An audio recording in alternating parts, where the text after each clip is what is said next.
जो macro economics की series number 3 है वो करते हैं आज, ठीक है। ये जो MCQs है काफ़ी इम्पोर्टेंट पार्ट है, जो कि ऑल कॉम्पिटिटिव जो भी जितने भी एग्ज़ाम्स हो रहे हैं उनमें ये जो MCQs हैं बहुत काम आने वाले हैं, ठीक है। तो इनको ध्यान से सुनिए, अपने क्वेश्चन खुद टिक कीजिए, उसके बाद मेरा आंसर सुनिए, फिर आपको पता चलेगा कि आपके कितने ठीक हो रहे हैं और कितने गलत हो रहे हैं।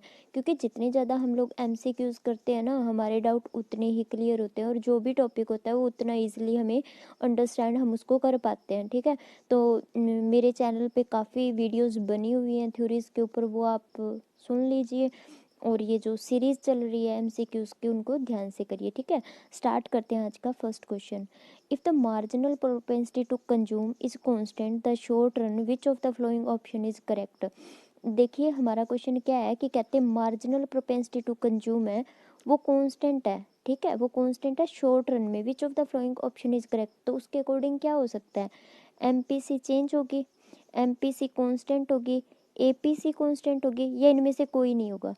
देखो ये पूछ रहा है आपसे कि MPC कांस्टेंट, ठीक है, वो भी शॉर्ट टर्म में, तो उस टाइम में क्या होगा, उस टाइम में जो हमारी MPS होती है ना, MPS होती है वो कांस्टेंट होती है। इसका जो राइट आंसर है ना वो बी ऑप्शन है। हमारी सेविंग कांस्टेंट है, इसका मतलब क्या हुआ, जितनी हम कंजम्पशन कर रहे हैं वो कंटिन्यूसली उतनी होती जा रही है, ठीक है। क्यों, क्योंकि सेविंग में कोई चेंज नहीं हो रहा है इसलिए कंजम्पशन में भी कोई चेंज नहीं हो रहा है। तो इसका जो बी ऑप्शन है वो बिल्कुल राइट है, ओके। अब हम चलते हैं सेकंड क्वेश्चन पे।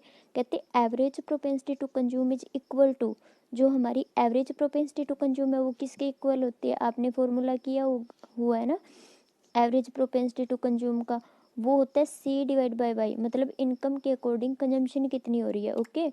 तो इसमें जो हमारा ये है ए ऑप्शन ये बिल्कुल राइट है, ओके। तो एवरेज प्रोपेंसिटी टू कंज्यूम को कैसे फाइंड कर सकते हैं, C/Y से। नेक्स्ट क्वेश्चन पे चलते हैं। नेक्स्ट क्वेश्चन है in the short run if MPC is constant, है ना। शॉर्ट रन में अगर हमारी MPC कांस्टेंट है तो क्या होगा, शॉर्ट टर्म में, शॉर्ट टर्म में अगर हमारी MPC कांस्टेंट है तो उस टाइम में जो हमारी APC है वो फॉल करती है, ठीक है। क्योंकि आपने केंज का कॉन्सेप्ट किया होगा, उसमें क्या होता है कि MPC कांस्टेंट होती है और धीरे धीरे जो APC है वो फॉल करती रहती है, जीरो तो नहीं होती बट वो फॉल करती रहती है। तो इसका जो बी ऑप्शन है वो बिल्कुल राइट है, ओके। काफ़ी इंपॉर्टेंट कॉन्सेप्ट है ये MPC, और इनमें से 100% श्योरिटी है कि यहाँ से एग्जाम में क्वेश्चन आते हैं। उसके बाद फोर्थ क्वेश्चन पे चलते हैं। कहते हैं कि other things remaining constant increase in MPC led to. देखिए बाकी अगर हम ऑप्शंस को कांस्टेंट मान के चलें तो इंक्रीज इन MPC, अगर हमारी MPC है मार्जिनल प्रोपेंसिटी टू कंज्यूम है वो इंक्रीज हो रही है, इसका क्या मतलब है, increase in equilibrium level of income या फिर इन्वेस्टमेंट में इंक्रीमेंट हो रहा है। देखिए सबसे पहले मैं आपको बता देती हूँ, MPC का मतलब कंजम्पशन से रिलेटेड है ना, तो इन्वेस्टमेंट वाला तो कॉन्सेप्ट आप वैसे भी काट सकते हैं। Decrease in equilibrium level of national income, अब देखिए इसमें जो हमारा कॉन्सेप्ट है वो इंक्रीज पे चल रहा है ना, MPC इंक्रीज हो रही है, तो इनकम के डाउन जाने से तो MPC नहीं हो सकती ना इंक्रीज, तो C ऑप्शन वैसे भी कट हो रहा है, D भी कट हो रहा है, तो हमारा जो बेस्ट ऑप्शन है वो क्या बच गया हमारे पास, A ऑप्शन, है ना। Increase in the equilibrium level of income, जब इनकम का जो लेवल है वो इंक्रीज होता है तो क्या होता है, MPC जो है वो क्या करती है, वो इंक्रीज करती है, ओके। चलते हैं फिफ्थ क्वेश्चन पे। फिफ्थ क्वेश्चन में क्या बोल रहा है, कहते हैं इफ MPC इज 80%, ओके, अगर MPC है वो 80% है, ओके, तो द वैल्यू ऑफ मल्टीप्लायर, अब आपको पता है मल्टीप्लायर कैसे निकलता है, मल्टीप्लायर का फॉर्मूला आता होगा आपको, मल्टीप्लायर कैसे निकालते होते हैं, तो इसमें जो मल्टीप्लायर का फॉर्मूला है वो क्या होता है, K=1/1 माइनस MPC, ओके। अब हमारी जो MPC है वो कितनी है, 80%। अब 80% को हम पॉइंट्स में कैसे निकाल सकते हैं, 80 डिवाइड बाय 100, ओके। तो इसका आंसर कितना आ जाएगा, 0.8, ओके। इसका आंसर कितना आ गया, 0.8। तो हमारी जो MPC है वो कितनी आ गई, 0.8। अब हम K निकालेंगे तो 1/1 माइनस 0.8, ओके। ये कितना आ जाएगा 1/0.2। अब 1/0.2 का मतलब क्या होता है 10/2, है ना। 10/2 को 5 पे कट कर देंगे, तो इसका जो ऑप्शन है, जो आंसर है वो क्या आ जाएगा, डी ऑप्शन हमारा बिल्कुल राइट आंसर है। तो अगर हमारी MPC 80% है तो मल्टीप्लायर कितना आएगा 8, ये जो डी है हमारा 5, ये आंसर आएगा। तो मेनली हमें मल्टीप्लायर का फॉर्मूला हमें याद होना चाहिए। उसके बाद हमारे पास क्वेश्चन है, देखिए ये क्वेश्चन आप खुद करोगे, ठीक है। मैं इसका सिर्फ आपको आंसर नोट करवा देती हूँ। इसका जो आंसर है वो क्या आएगा, बी ऑप्शन इसका राइट आंसर है। ओके, जो पहले हमने अभी भी क्वेश्चन किया है ना, बिल्कुल उसके जैसा है। हमारी MPs कितने 85%। आप क्या निकालोगे, इसको पॉइंट्स में निकाल लोगे, है ना। थोड़ा हिंट यहाँ से अगर हम बात करें 80, सॉरी एक मिनट, हाँ हाँ 85, ओके।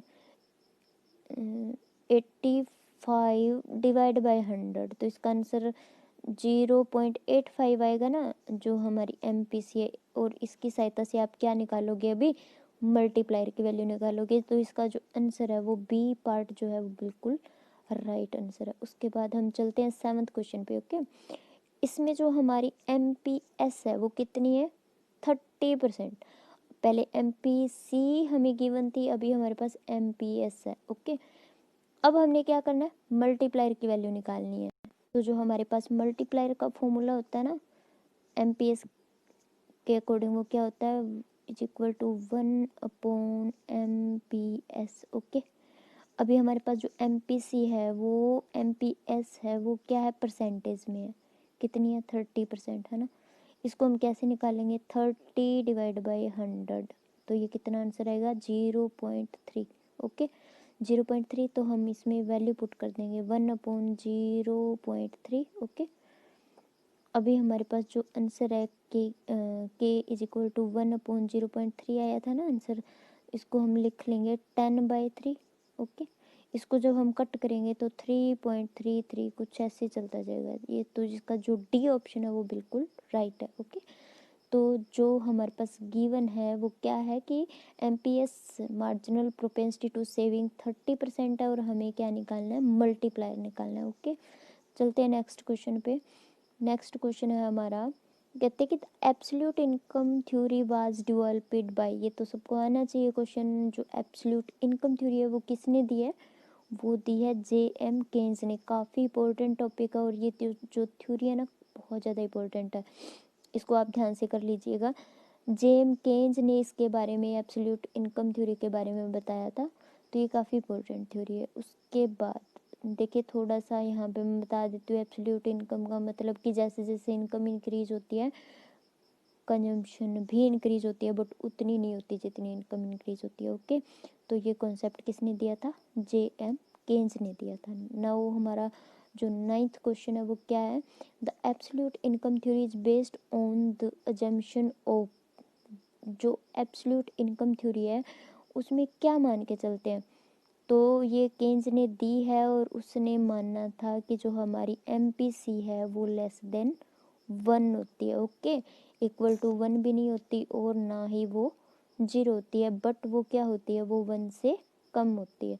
तो इसका जो ए ऑप्शन है वो बिल्कुल राइट है। ओके, ये बात याद रखने वाली है। जो ये है ना 9th क्वेश्चन, ये भी बहुत इंपॉर्टेंट है। उसके बाद 10th क्वेश्चन पे चलते हैं, जो कि आज का लास्ट क्वेश्चन है। क्या लिखा हुआ है, in absolute income theory we generally assume, most important question. Okay, absolute income जो थ्योरी है उसमें वो क्या लेके चलते हैं, वो लेके चलते हैं constant MPC। Okay, absolute income theory में क्या होता है, MPC क्या होती है, कांस्टेंट होती है। तो इसका जो डी ऑप्शन है वो बिल्कुल राइट है। ओके, और इसकी जो आंसर की है वो पीछे गिवन है, इसके जो आंसर्स हैं। ओके, मिलते हैं नेक्स्ट सीरीज़ में। Okay, thank you.